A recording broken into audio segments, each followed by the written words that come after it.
We're back. It's the Lady Brain Show. I'm Steph. This is Lauren.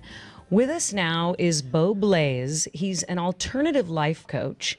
He's nationally known as an expert on kink, lifestyle BDSM, ethical non-monogamy, the fetish world, and LGBT issues.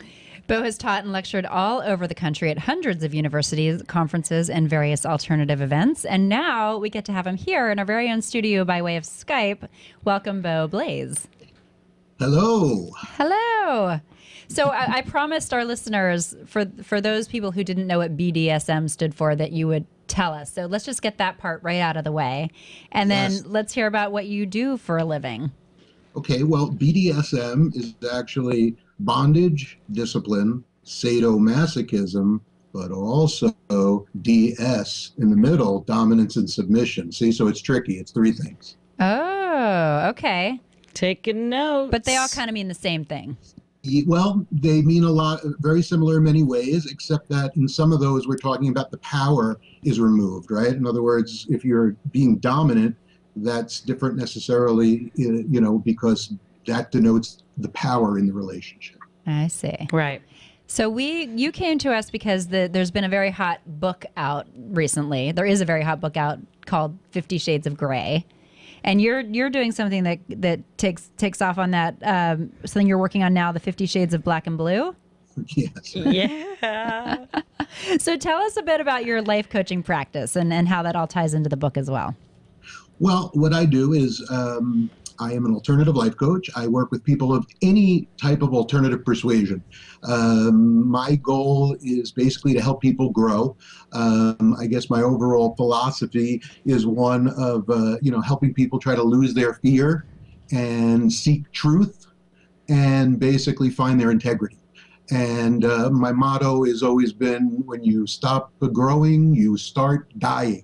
So that's really been my great passion. And for many years, I have run the novice group for the Oil and Spiegel Society, which is TESS in New York. They're the oldest BDSM support group in the country. So, my alternative world comes from the alternative sexuality world, but there's all different types of alternative. You could be a musician, you could do yoga, you could do this, you could do that. To me, it's just anybody who doesn't want to settle for sort of a mediocre existence and really wants to keep growing throughout their life. So this isn't something like I compared to the kinds of worlds that you deal with, I feel like my sex life is probably like really boring. So do I, like, if I wanted to just pump it up, I would like give you a ring and be like, Beau, dude, where do I start? Or do people just start with a predilection? Like, I've always liked it when someone does something alternative. We were talking about it earlier. Like, sometimes it's fun to get sort of thrown up against a wall. You know what I mean? Like, I wouldn't be entirely opposed to some of this stuff that is definitely not a part of my daily life. But, I've been with my husband 10 years. Let's spice it up a little. I don't want to be in pain necessarily, but for some run-of-the-mill gals like us, Well, this is what I'm wondering is, do you, if you want to get started, would that kind of person come to you, or is it someone who's already like knows deep what they're looking it. for? No. As a matter of fact, that's part of why I love the book. I think, if you've been in the scene for a long time, the book is obviously, it's a romance novel. It's not a manual on how to do BDSM, but it's a lot of fun. So I love working with people who know nothing, but, have that hunger to explore. And, it really doesn't matter whether somebody, as you said, has a fetish or predilection and they have something that they've been like, oh, I've always wanted to do this. That's great. But also if they want to explore and look at different things, there's a lot of things that people are just like, gee, I have no idea what's even available. Right. Right. So, yeah, that's definitely part of what I do and help people try to explore those things and, anything along those lines. So so polygamy is part of your coaching practice. What are some rules of the road that you tell? Does a couple need to come to you, or will you let just one of them in who wants to be polygamous, or is that instantly not, playing by the rules? No, I work with singles and couples, and it really depends. Everybody is working on different things. The most important thing, integrity. By far.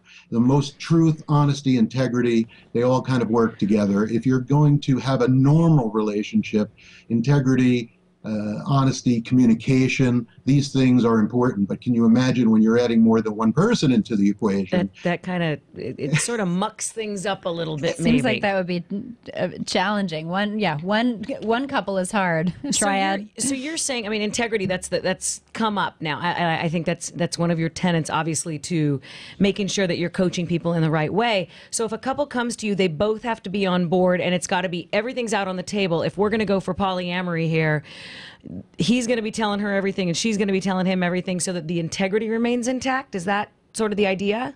And yeah. I said polygamy. I am so sorry.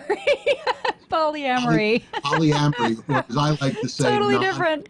Bo also runs a compound in rural Arizona that we will be visiting next week for segment 2. It's a two-parter. Integrity. I admit my mistakes. I'm so sorry. Please carry on. Polyamory. I also call it ethical non-monogamy. Which nice. You said, right. Okay. So with polyamory, yes, the point is that when you have people coming in, sometimes, they're in the middle of a relationship where they haven't been as honest. So, as a coach, I have to be flexible, but, I need them to be moving towards that where there's full disclosure, because the reality is without full disclosure, it just doesn't work. Right. It's just a matter of time until it falls apart or blows up in your face.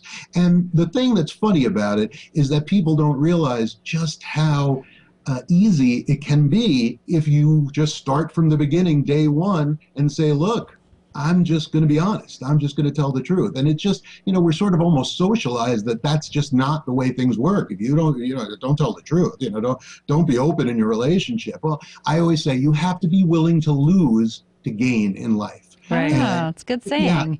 Yeah. Well, let's talk about some of the things that you do with the toys. Do you teach people how to use them? Well, I mean, I teach them, as far as a coach goes, not physically showing them. But gotta learn somewhere. Yes, well, no, but there's lots of great places to learn. I mean, you can go to events and groups and various different places that you can learn. I do teach various things as far as these type of demonstrations where people teach how to use certain toys and certain items, but more how to throw a flogger, let's say, or how to use a whip, or how to safely spank somebody, how to all these different things. And there are many groups around the country, as I mentioned. The Eulenspiegel Society in Tess is the one that I've been working with for the last 10 years. They have, for example, a great huge event called Tess Fest every July 4th weekend or the week before or after. And basically you go to a place like that and you stay there for 3 days. You kind of just immerse yourself, and you have just like 60, 70 different classes you can go to and learn everything you could possibly want to learn. Awesome. I would be so nervous. Do you have any examples of toys? Are you hiding anything under your chair right now that you could whip out, not pardon the pun, show us? Ladies. Excuse me while I whip this out. I'm sorry, I had to. Bo, how do people find you? At alternativelifecoach.com. Got something. And what you got under there, Bo? And I did. I brought a flogger. Yes. Oh, this is a flogger. This is actually a flogger made of buffalo, and it's made by Details Toys, detailstoys.com. And this is, a high quality toy that somebody who's in the lifestyle would use. And it's weighted, and it says, I don't know if you can see, but yes, we can. It's very thick. And, this is the kind of thing that, for example, you would use if you wanted to have a very thuddy kind of cathartic flogging. You wanted to just feel that very thuddy on your body. You would want something with a very thick tail like that. And does this leave welts? Well, it really depends how you use it. I mean, using a toy, you can use a toy for more as a fantasy. Here is something that I have that's like, this is a very soft flogger that would be just with nylon on the end. Right, more to just kind of swing around while you're wearing a dominatrix uniform. Right, or more or less a fantasy. In other words, I always say there is no right way to do BDSM except for being consensual. When there's no consent, there's no BDSM, because that's abuse. Right. Okay, good way to draw that distinction. We are talking with Bo Blaze. He's an alternative lifestyle coach, and we want to thank you. I feel like I've learned a lot in the last few minutes, so appreciate your time. You're a great guest, Bo. Find him at alternativelifestylecoach.com.